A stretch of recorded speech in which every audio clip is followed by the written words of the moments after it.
आइए सुनते हैं विजयकांत वर्मा की लघु कथा डायन। वो गांव में नई नई आई थी। गहरा काला रंग और बाहर निकले उसके 4 दांत थोड़ा विकर्षण पैदा करते थे। सभी लोगों ने उससे दूरी बना रखी थी। सुना गया कि उसका पति 1 महीने बाद आने वाला है। दोनों इस गांव को अपना स्थायी निवास बनाने वाले हैं। शरबतिया परेशान थी क्योंकि शरबतिया के घर के पास ही उस औरत ने घर लिया था और शरबतिया की बेटी इमली मना करने के बावजूद कई बार उसके घर हो आई थी। गांव में पहले से ही कानाफूसी चल रही थी कि वो औरत डायन है और बच्चों की बलि देती है। किसी ने उसे मरघट के पास रात में जाते देख लिया था। न जाने किसने अफवाह भी फैला दी थी कि आज अमावस्या है, हो सकता है कि ये बलि के लिए कोई बच्चा उठाए। शरबतिया ने इमली को कड़ी हिदायत दी कि वो आज घर के बाहर किसी भी कीमत पर ना जाए। कारण पूछने पर शरबतिया ने इमली को गुस्से में थप्पड़ भी जड़ दिया। वो रोती बिसूरती कोने में बैठ गई और शरबतिया रात के लिए रोटियां सेकने में लग गई। जब शरबतिया रसोई के काम से फुर्सत पाकर बाहर आई तो उसने देखा इमली घर से नदारद है। घबराकर वो पति के साथ दौड़कर उस औरत के घर पहुंची और खिड़की से झांककर देखा कि बाल खोले वो औरत पूजा करने बैठी हुई थी।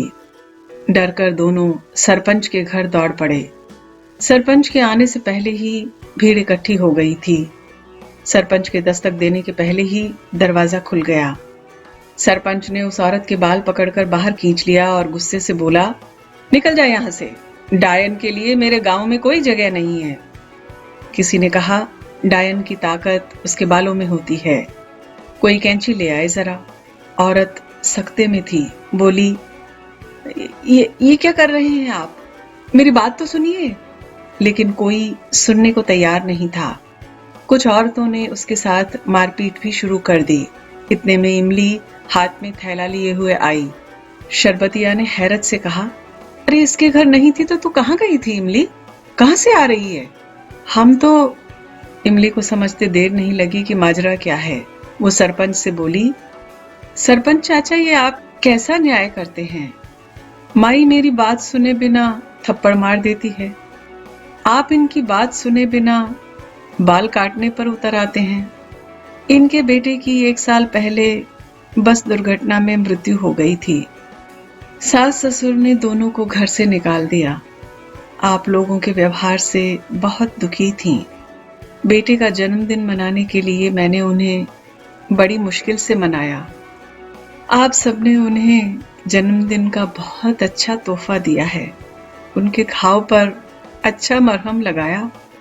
हम तो जब स्कूल जाते हैं तो हमें स्कूल में नए भारत का सपना दिखाते हैं।